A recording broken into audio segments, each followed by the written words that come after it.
Help bridge the gap between shortage of tech talent in the UK and are there any quick wins? Ellie. And we'll pass it down. I think, yes, there are quick wins, but for me, it's always about what can you do longer term. So looking at apprenticeships, how can you get involved with local schools? How can you benefit the wider community that you're working in? You could have a quick win, but ultimately for our business, it's been about what sustainably can we do with tech talent. And we are competing madly for this mid to senior level talent in tech that I kind of want to put that to one side, and we're always going to compete for that. But what we can do is grow our own talent and really get them bought into what we're doing and want to stay because they've been on that journey with us. So that's what I would recommend. I would suggest a couple of things. First one is consider the youth mobility visa. So there are 6 or 7 countries that they can automatically come for 2 years and work. Hong Kong, New Zealand, Australia, Canada. Widen your pool when you are sending out those messages. Second one would be learn, hopefully your tech is language agnostic initially, so you're not looking for this really weird technology. Have a culture of cross-learning between your dev team, so that our team, for example, we choose a very narrow tech called Elixir, but then if we look at our tech team, very few actually knew about it before they joined. So those are 2. Anyone else? Anyone else want to have a crack at that one? No? Okay, we'll move on. There you go. Obviously, tech. Everybody in the world wants tech talent, right? Everybody says they're a tech company now. Everybody wants tech talent. And it's not a war for the talent, it's a war for their time and attention, and you need to understand that audience. That's the number one thing, definitely for me. Okay. What's the most significant challenge you see facing talent attraction to your brands or presence? My God, where's she gone? She's trying to test me there. It's those nails you've got on. So what's the most significant challenge you see facing talent attraction to your brands or presence? I'll take that. Yeah. So I forgot to say that I head up TA globally for the Lego Group. I was too excited about being here today. So my view is there are soon to be 5 generations in the workforce. And you have to attract them in slightly different ways, and you have to look after them in slightly different ways. So you need to tailor your brand attraction and how you recruit to those different generations. So for example, Generation Z, they love videos. You're never going to get them to apply via a CV. Then because of their short attention span, you have to have your video interviews less than 45 minutes, etc. However, if you look at a different generation like the millennials, you have to really dial up your corporate social responsibility. You have to ensure your clear purpose is out there, because 80% of them will not apply for a role unless they really feel that your purpose aligns with them and their values. So tailor your attraction to the different audiences you're trying to recruit for. Hope that's okay. Great. Good question. Ben? Yeah, I think another thing that's probably worth kind of raising is, let's move away from the whole kind of, can I say a little swear word? Mate, won't stop me swearing. Employer branding bullshit, if I'm honest with you. We see a lot of organisations that, come out with these radical employer brands. EVPs are like, we're going to put people on the moon, we're going to save the Amazon rainforest. What do? You deliver parcels. Right, okay. And that was one of the kind of things that we've had. So anyone from Amazon? If you've got spare drivers going on. And I think, I think companies need to kind of focus on being different. There's nothing wrong with being different. There's nothing wrong with saying, look, our environment is this. We do that. We're looking for people that can kind of, come and bring certain things. And without being rude, if you don't have them things, we might not be right for you. Because if you join an organisation that's not right, it's going to end for tears for both people. So I think, be transparent, be quite authentic, and just try and do something different. Just don't be another, website with a person looking out of a skyscraper at Canary Wharf. Let's try and be, something a little bit different. Yeah, I had a similar thought to Ben, actually, so thanks for jumping in there quicker. I think on a serious note, for me, I'm thinking a lot, and we're thinking a lot at Danone at the moment about authenticity. never before have candidates been so well informed and had so many diverse sources of really good information at their fingertips on employers. So as Ben was saying, it doesn't cut it anymore to put out those messages that I had when I was graduating, that you can be the CEO in 5 years, you'll develop your career, all those pithy statements that really lack any substance. And for me, the best kind of antidote to that is authenticity, and it is all about differentiating your brand in a very crowded market for me.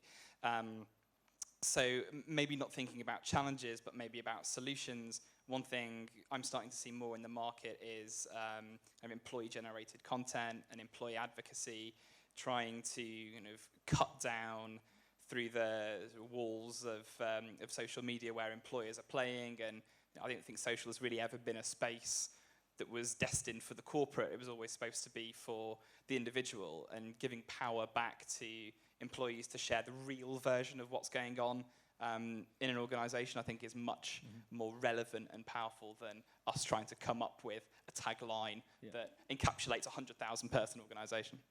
Yeah, good. I agree with all of that. I think you've got to find your unfair advantage, and then it's how do you activate that and tell that story. And it's not just a one-hit wonder. Everyone does the same thing. People see through the bullshit. We're trained to screen out bullshit. It's why we hate direct mail and stuff like that.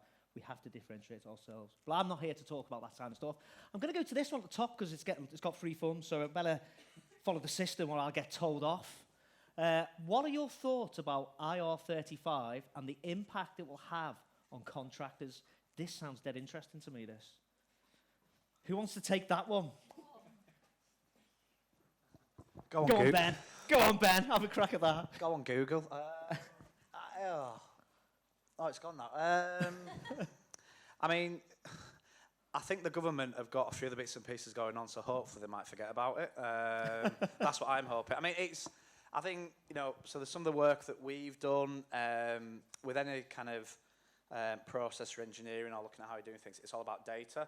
So we've done lots of audits around, what is our head count, who's perm, who's a contractor, who is a traditional day runner, are you working for BG Solutions, who's working through a on-site organisations, what are their processes, what's their legislation. Because I think one of the big concerns that a lot of organisations are seeing is it's not the people that are, say, through a traditional agency, it's maybe software companies, it's facilities management, because it's, at the end of the day, you will be the owner of that process. So I think for me, lots of auditing, lots of kind of mapping who exactly does what. And I guess the ultimate question is who has the ultimate ownership of that individual, if that makes sense. Yeah. Okay, we'll move on. Mental health is a big topic on the agenda at the moment. What are your organisations doing to address this? Brilliant question. Who asked that? Put your hand up. Yeah, it's got a lot Awesome. of thumbs. So at the Lego Group, we're very much into work-life balance, etc., and well-being forms part of that. We have a well-being line you can phone up if you need some tips around more balance in your life. We have ongoing well-being programs. We offer great benefits in our London hub, like yoga every day. We start the majority of our meeting with 10 minutes of mindfulness, and we have a meditation room. So everywhere you look and feel at the office, apart from giant Darth Vaders and Yodas, etc., is all about taking care of you 360 as an individual, and that is, healthy mind, healthy body, and healthy soul. And I think any organisation who hasn't really leaned into this topic is not really looking after their employees particularly well. Yeah, really good question. Something that Oodle have done, being a fast growth company and a startup in Oxford, where a lot of people from Oxford might not have worked in such a fast-paced environment. We have a counsellor who is on site a couple of days a week, and we retain her for 10 sessions a week. And people can go to her confidentially for any reason. It might be work-related, it might be personal, but we provide them with that time for them to just have someone to talk to. And it's really made a difference, and people really value that time, and it helps them in their work, because as I said, we've grown so quickly, we need to support people and we don't necessarily have all the answers, which is why we've brought that expertise to the office and made it really easy for people to access it, alongside all of those benefits like private health care and having mental health first aiders. We really do care about people's well-being, but we don't pretend to have all of the answers and the expertise to actually help them. Yeah. How many people in the room have Perkbox as part of their company with a show of hands? Perkbox. Okay, so some that. do. So a lot of these services potentially that they can opt in and choose mental health support as one of their added benefits. We've been thinking about this space in particular because we have around 1,000 applicants to become apprentices a week. Some of them, when they come on board, they're young. This is the first time they've been in a work environment. So we're setting up an app where you can send out questions that are delayed, reviewed by a psychiatrist, and it sends you back within a week to have just a valve for these young people in potentially challenging situations. So that's what we do, but that's more on the candidate side, and we're always trying to find out more what we can do with our 80+ staff that we have in London. Yeah, really, really good question. I mean, we as an agency, there's 50 of us, and we have an on-site counsellor comes in once a month, and the team absolutely love it. Love it, love it, love it. And it has made a big difference, Great question. Okay, let's go into process. Top question there is, what's the best update change you've made to your own recruitment process this year? For me, it's actually been adding in a scheduler. So our process has always been that people have been booking in their own interviews, and we have loved taking ownership of the full process, but it got to the point where we realised we weren't properly servicing candidates because we were so ingrained in the process. We weren't getting back to candidates as quickly as we needed to. So actually the best update that we've made is hiring a full-time recruitment coordinator that has taken that workload off of the recruiters, and she is able to add loads of value because she really is the custodian of the candidate experience, and she can give us a nudge when we haven't got back to people quickly enough. She can just keep them engaged, keep in touch with them, and because that is her only role, she does that fantastically, and she really, really looks after the candidate and leaves us to get on with working with stakeholders and doing all of the things that we need to do to add value to the business. From us, the best update this year is one that we're currently working on, and it's an automated online assessment solution that we're putting in place to replace a more legacy option right at the start of our process. At Danone, the way we assess candidates and the people involved in assessing candidates is very diverse. And I think the benefit of this solution is it gives us a consistent approach across the board, from factory worker to CEO, assessing against the behaviours that we want to see based on past evidence as opposed to kind of self-reflection that a lot of these tools will ask. So it's a higher predictor of performance. We're expecting time saving in the thousands of hours. So it's going to be a substantial step change in efficiency in our recruitment process. And I think the most interesting thing is it really allows us to play on a different level when we're having conversations with hiring managers. We're really getting out of the transactional and into the value add, where we can really bring a lot of insight into individual styles, behaviours, suitability than we could do before.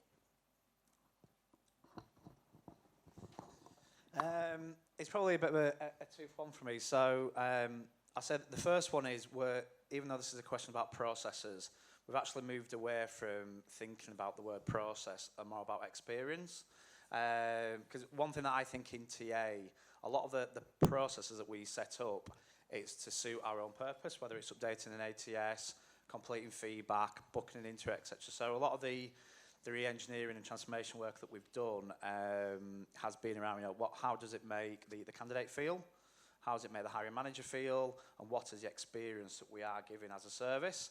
And on the back of that, some of the stuff that we've done, so I said the biggest impact has been we've automated all our volume screening using chatbots, and we've automated the scheduling summer as well. So now, for example, if you want to be a delivery driver, if you want that, you know, we do offer telephone support as well, but if you're the type of candidate that wants to avoid human contact, for example, you can do everything automatically until the actual face-to-face assessment. Because for me, you know, when you're giving and talking about candidate experience, it's about an experience that works for them, not us. And a lot of our candidates simply don't have the time to speak to us during the day because guess what? They're in a van or they're in a warehouse. So yeah, for me, let's move away from the whole kind of process mantra and let's create experiences that, you know, going back to your world, kind of delight, do, all that kind of stuff as well. Here at Lego Group, we are just about to embark in this huge technology upgrade. So some of the big stuff that I'd really love to do is coming. So I was looking at when I joined Lego a few months ago about what could we do in the interim. And one of the areas for us that stood out for me is around our diversity hiring. We're very purpose, belonging culture, and I didn't think our attraction really matched that. So something that we could do actually is quite simple, and it doesn't need an integration into your ATS, your current platform, is we used a tool called Textio, and it just ensures that your job adverts, you basically you run the tool through your job advert, and it pings up all the words which are more gender friendly to either females or males, or it's more inclusive, and it really gives you a score around what percentage of candidates will apply, where from. It's a fantastic tool. So our target is to have all job adverts around the 90% mark, which is like a really high inclusive rate. And we've seen very, very quickly that our diversity of candidate is coming through, and diversity doesn't just mean gender, it's kind of geolocation, all sorts of things. And it's helped us having a balanced gender slate when we go to shortlist. And we did that very, very quickly, and it was pretty easy to implement as well. So that's probably the most significant change we've made, or enhancement, certainly in the last few months. Okay. I'll probably use an example of how we work.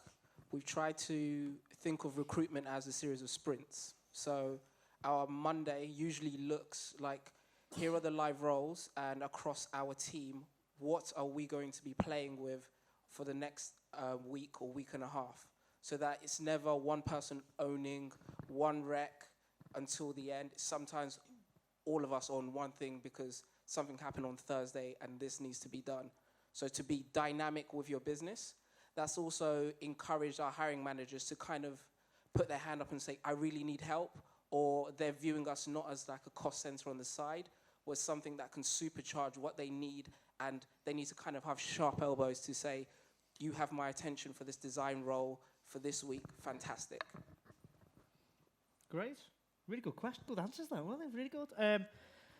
Totally agree with Ben. Take out the word process, put in the word experience, and think about how people feel first and then think. And I think there's a love triangle. There's a hiring manager, there's a candidate, and there's the recruiter, basically. And that creates like a triangle of love, we call it in our place. But really, really base it on experience. Before asking, I just want to follow on from that question. Just a quick one.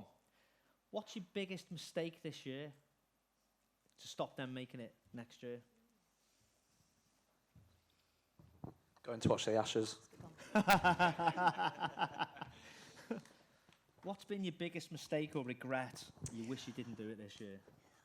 I think it's not a mistake, but it's more of regret. I think we have a ton of data and insights in the world we all operate in, and we are all obsessed with metrics. And I think next year I'm looking at refining our metrics. And my two favorite metrics that I think we'll take a lead on is, one is our happiness scores of our candidates and hiring managers. We track them, but we don't really do anything with them. So although they're very, very high, and we're very lucky that they are high, how can we get them to full completion of 100%? What can we do differently? How can we focus on our experience that we give to everyone? Because potentially everyone's a consumer and a customer, like many of your brands here today. And the other is speed. We want so much, and we want to spend so much time assessing and meeting candidates that sometimes that hinders our speed. So how can we really refine the speed without compromising the experience? And then everything else, that should be back end stuff that we've got right. So focus on a couple of things. But it's a regret that perhaps we were tracking and measuring too much, and we lost sight of actually what's really important to us. Great answer.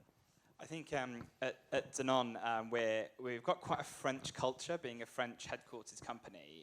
And a big part of that is we like to think a lot.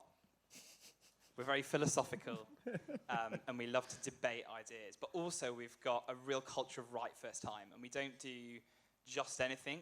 We want to do it perfectly, and we want to be the best in whether that's marketing, sales, TA, whatever. Since I joined in February, a big learning for me is actually to just do it. I think very few things we will get right first time, and we're trying to bring in a culture in the TA team of being a little bit more agile. So we've wanted to build a plane, but we've done nothing because we've wanted to build a plane and we can't build a plane, but let's maybe build a bike and then a motorbike and then a car and then keep going and kind of test and learn, really. So my learning is Get on with it. don't feel the fear, just do it, test and learn. Great. Anybody else want to add to that? No? Okay.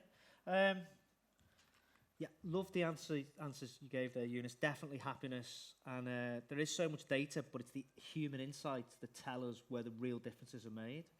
So don't just look at the number. Why is that number happening? Why is that number happening? What's the reasons behind it? So, yeah, really, really interesting. And speed. I was at a conference last Christmas. Tech Talent, good Tech Talent has 3 or 4 choices. So be the first to put the offer in. Speed. So how long is your process? How long do they have to, go through the process before you can get to the offer? Those that get to the offer first have probably got a greater chance of winning. So speed, and convenience. Okay, really good. Really, really good. I'm enjoying this. I feel like Piers Morgan or something. I'm not really saying much. But definitely not Piers Morgan. Okay, let's go up here. He's crazy, isn't he? Piers Morgan on the telly. Bloody hell. Right.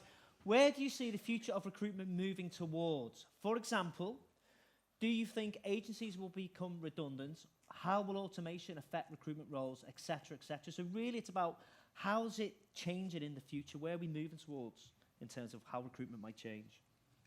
Broad question, but it's got a lot of thumbs, so I'm asking it. So, will agencies become redundant? No. And but I just don't think they will. I think if you look at relationships between organisations and candidates, most of I know a lot of people who have experienced FTSE 100 application processes and they're still black holes. So candidates will always affiliate and kind of relate with agencies. I think how will automation affect recruitment? I think. So for example, we've been using chatbots simply because that's we need that to facilitate a good candidate experience and kind of portray a good brand. I think we're probably going to move away from what I call the traditional funnel. I think a lot of it is going to be relationship based in terms of you hire people, you give them good experience, that feedback will kind of loop back into the system. Because if you think of the world, there are more and more jobs. Less and less people, so you're going to have to maintain those relationships. I think ATSs who haven't already got a CRM function, will kind of morph into that kind of that relationship piece. And I think a lot of it will be around kind of candidate concierge, because automation will pick up a lot of the admin, i.e. booking in interviews, screening for volume. That's not happening next year. That's happening now. So for me, a lot of it is around candidate concierge, building on your brand. And I hate to say it, but doing something that your competitors aren't, really, whether that's tech, whether that's an experience. And hopefully, D&I will become the main thing that we're all working to, because, not just from a commercial perspective, but from a human perspective, D&I should be at the top of the C-suite agenda for me. Thinking about the role of the recruiter, so Ben talked a lot about the candidate side. From thinking about our own jobs, I think our jobs are going to radically transform over the next 10 to 20 years. I'm guessing if I did a little straw poll of everyone's weeks so far, we're maybe talking 10-20% will be taken up by admin, whatever level, industry or role you're in. And as Ben said, I think automation will radically change that. So where do we go from here? For me, there are 2 points. One is around the skills that we can bring that so far technology, automation, and AI can't, which is around EQ. So I think we'll be asked in the future a lot more to dial up our social skills, our empathy, our persuasion. And secondly, I think our role will change because we'll move from the skill of the recruiter being finding and assessing good candidates, which will be taken up by by automation technology, towards managing change and managing the agenda internally. So I would like to see sort of the recruitment function upskill itself as a result of automation to, as I said before, move a little bit away from the transactional filling of a role and doing that really well, to really driving the talent agenda internally. I think this is a big question. I think the future of work plays on a lot of people's minds, especially or probably your chief people officer. There is a fantastic report by PwC which talks about a green world, a blue world, and a red world, and what will happen by 2032 if you're in different coloured worlds. I suggest maybe look at that. That's really, really colourful. I think at a macro level, it's a multifaceted solution. I think you need to link your talent strategy to your corporate strategy. So, for example, we have a corporate strategy extending to 2032. So how do you work backwards practically? How do you plan for the future of talent when a majority of 30% of skills or jobs don't even exist now? So how do you recruit for future roles rather than replace roles? How can you recruit outside of your industry to add transferable skills into some of those bigger roles? So, for example, our chief people officer doesn't come from an HR background. He comes from a commercial background. So the edge he lends us in HR is staggering. He's got a ton of people for functional expertise. So think about how you use your talent differently. I think if you look internally as well, reskill and upskill your existing community. They're your natural pot of talent that you already have. So look after them. And again, that's the point I made around you have multi-layers of workforce in your existing employee pot. So adapt and change your working environment and keep it inside and keep it well for all those individuals. So there's so many lenses. And the final one is, don't wait for something to happen. Start to plan now. And if you have to take risks on some of your talent strategies, pilot them and then broaden them out. But we can't wait for the future world to come to us. Well, we have to drive it a little bit as well. I think going back to the automation piece, for me, it's about using automation to your advantage, but not losing sight, again, as Ben was saying, of the candidate experience.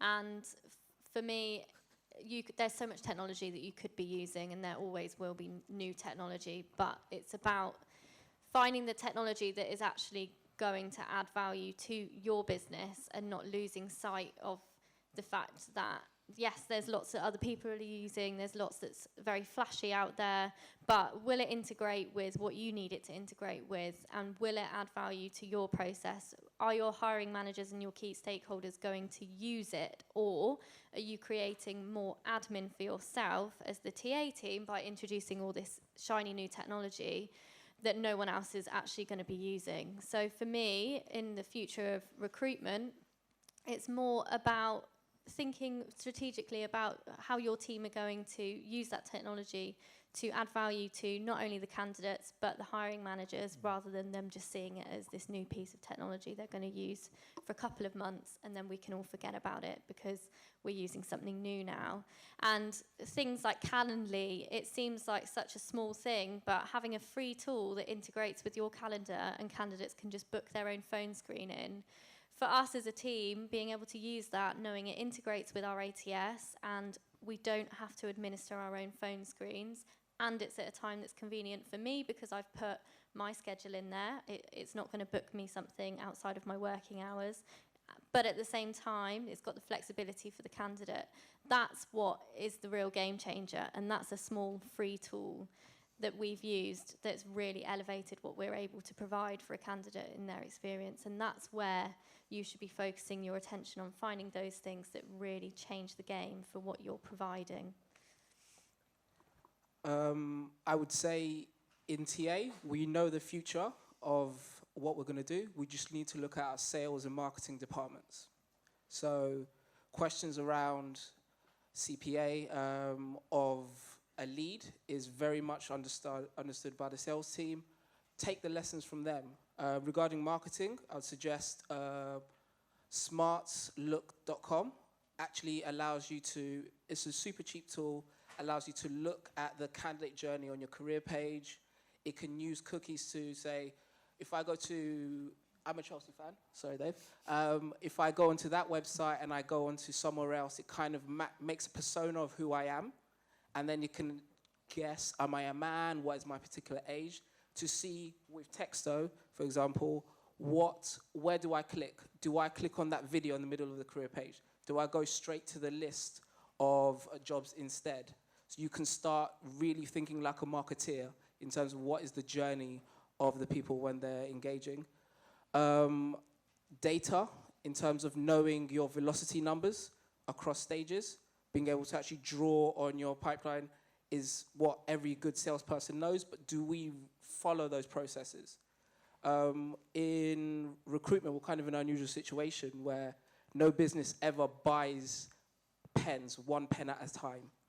But we seem to think it's okay in recruitment. For example, I need this solution for this particular hire right now.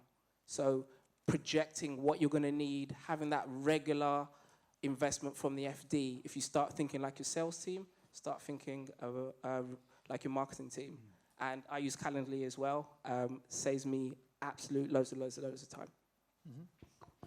Oh, that was a big question, wasn't it?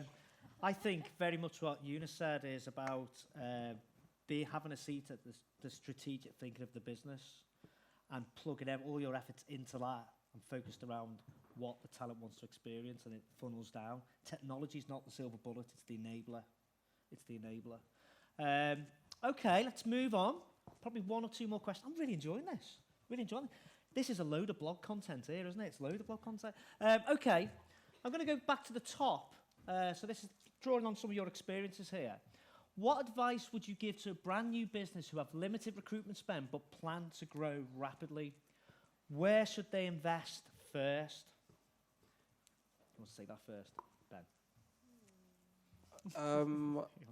So I'm in that space now, and we started off the year around 40, 50 people, and our Christmas party for this year is going to have 120. So I would say the first thing that you would need to invest in, it's not even spend. It is the buy-in with your hiring managers to challenge and encourage them to, that interview needs to happen. That speed is how you're going to win when you're super young and you don't have spend. So being the first person to offer, explaining and helping your managers think, whatever meeting I have, is that a £120,000 question? Because that's how much it costs in terms of a bad hire who leaves in the first year. So that's what I would say. Don't spend anything. Work on why is recruitment super important now for them. I completely agree. Oodle have grown from 135 people when I joined in January. We've now just hit 250, 280 if you include our temp staff. So we've experienced that same high volume growth, and we have invested in tech. We got an ATS on board, but actually what was more important was getting people's stories out there. We were very lucky to have someone join us from Monzo. For us as a fintech, that's obviously a great name to have on our leadership team and a female leader in the tech space. So the first thing we did was get a blog post out about her journey. Why did she join Oodle? What interests her about it? What's she looking for as she grows her team? That cost my time, but ultimately all I did was sit down with her and get her story and turn that into a blog post. So it's really about where you're going to invest your time and get yourself out there in the market. It's so easy to get onto LinkedIn, and the engagement that we got in the local market when we start posting that volume recruitment stuff out there for operations, for tech, it really made a difference. And we spent so much time with our hiring managers because they've never had to grow a business at this scale before. And sitting down with them and talking to them about the importance of process, we trained them all on recruitment and interviewing and went straight back to the basics, because then we had that affinity and that trust with them, and they're coming to us now with all of their questions as we're into that phase 2 of being a bigger business and not just a really fast growing startup. We're now scaling at an incredible pace, and we've got that relationship. But if we hadn't done that at the start, we'd be lost now. Probably a couple of things for me, and probably Dave was hinting, because he knows I'm a tight Yorkshireman. Hands up here, who thinks employer branding is really expensive or you need a big budget? Yeah, no, okay. That question's bombed. So there are loads of cool tools out there when it comes to employer branding in terms of, you know, there's pay monthly websites that you can kind of build. There's free tools for copywriting. As long as you've got an iPhone or an Android, you can create amazing content. So for me, if you're looking to kind of build your brand, look for the why, look for the real kind of stories. I guess that's point one. And point two, when it comes to the actual tech point of things, you know, the kind of HR tech vendor space at the moment, you know, there are new suppliers and a lot of them are startups coming out every week. So if you haven't got the big cash to really invest, you know, begin a conversation with many of these startups in terms of, look, you're a new product on the market. We are a little bit tight when it comes to cash. Can we work together, develop solutions, and then kind of maybe build a partnership like that? Because obviously, you know, we're not all big blue chips. We can't afford the SAPs, the success factors, the other kind of big enterprise solutions. So just have conversations with vendors. Tell them what you're wanting to achieve, and what your main problems, what solutions you're looking for, and the conversation and the feedback that you probably get back might be a little bit different to what you might expect. Anybody else want to have a crack at that? No? Okay. Interesting. I think you don't have to be the biggest to be the best, number one. David and Goliath, no one thought they could beat Goliath. Everyone said, we can't fight Goliath, you go near him, he's going to kill you. David, this little guy, came up and said, no problem, and he killed him and didn't go close to him in the first place. He found his slingshot and his opposition's weak point. So work really, really hard to do that. And as a startup, one thing you can do much faster than the big companies is speed and agility. Much faster. We work with some of the biggest banks on the planet, and it takes forever for anything to happen, right? Tech talent, you want tech talent? As a startup, your biggest competitive advantage is speed, so use it. Final question. Final question. I'm going to ask that. We've covered that already. Let's talk about candidate experience. What's your number one piece of advice to improve candidate experience? Go. Give them feedback. Don't just let them sit in your ATS for 6 months and then get rid of them. Yeah, I think the best thing that you can do is actually have the right processes in place to make sure that every single candidate hears back from you, regardless of whether it's good or bad, and at every stage thinking about what that needs to look like. So if they've just applied and it's a no thank you for now, writing a really engaging message that you can send out in bulk at speed, that might be all you need at that stage. But if someone's invested all of their time and got to final stage with you and then they receive an email, it's a bit of a dud for me. Yeah. So it's thinking about a process that is engaging the candidates right through, because if they're a no for now, they might be perfect for you in 2 years' time. But so many people talk about candidate experience and invest a lot of money in tech or invest a lot of time in employer brand, and yet a candidate applies for them because they've seen that great employer brand and they hear nothing back, and then you get that real negative affinity with your brand. So if you can just keep everyone on your side, regardless of whether they're right for you or not, they'll start to talk to their friends and family about you. It gets their name out there, and it's something that we all talk so much about, but I think so many companies are failing at the moment. Mm-hmm. Just a really simple one. Just remember you're dealing with people. Like, how many times have you thought that a candidate is another line in your ATS, and then you write them an email or won't go back to them for another 2 weeks? Just put yourself in their shoes and think, what would I like? Yeah. I think, you know, there's no excuse for not having your hygiene factors sorted out these days. And there's also no excuse, with my biggest bugbear, is not getting back to you candidates who have spent time and energy in applying for a role in your brand. And potentially, we've talked already about, it's, you know, they're potential consumers, and it's very, very brand damaging. And the third is, do something a little bit different that is unique for that candidate, whether they're right or wrong, and that will set you apart, and people will thank you for it, and they'll remember you for it as well. So hold on to that, you know, interaction as well. I'd say make it easy. Just plan out what is your candidate journey, and then ask yourself, do we really need to do that? One thing I changed yesterday on my ATS was having cover letters as optional and paring down what they physically need to put in to apply. Make sure and look at your journey, is it mobile optimized? And then when you're thinking how many times they're going to meet, keep it to under 4 conversations, ideally maximum 2 office visits, and try and be flexible in terms of timing, where maybe your hiring managers need to be in the interview a little bit earlier in the day or a little bit later in the day, or block out the lunchtime slots for your specific candidates. Just treat them like people. So they don't want their boss to know they're looking. You want them to join you, so play the game. Be nice. Yeah, awesome. I think the last one for me would be if you've got a really poor kind of basic workflow or poor processes in your business, even if you spend $500,000 on a brand new ATS, you'll still have a crap process. So kind of nail the basics. And I think one of the best tools that any kind of recruiter or kind of experienced person can have is empathy. Like everyone said, we've all got mums, we've all got dads, we've all got partners, and at the end of the day, we are putting these people through the process.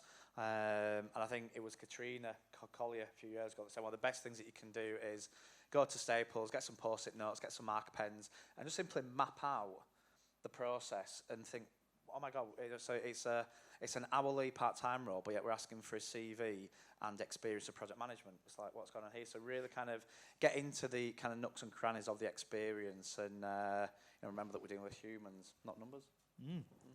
Lead with empathy. And on that bombshell, first of all, I'd like to thank you for lots of questions. I actually really enjoyed that. I could stay for like another. Bring on the beer and a bit of Prosecco, and we're laughing, we're staying.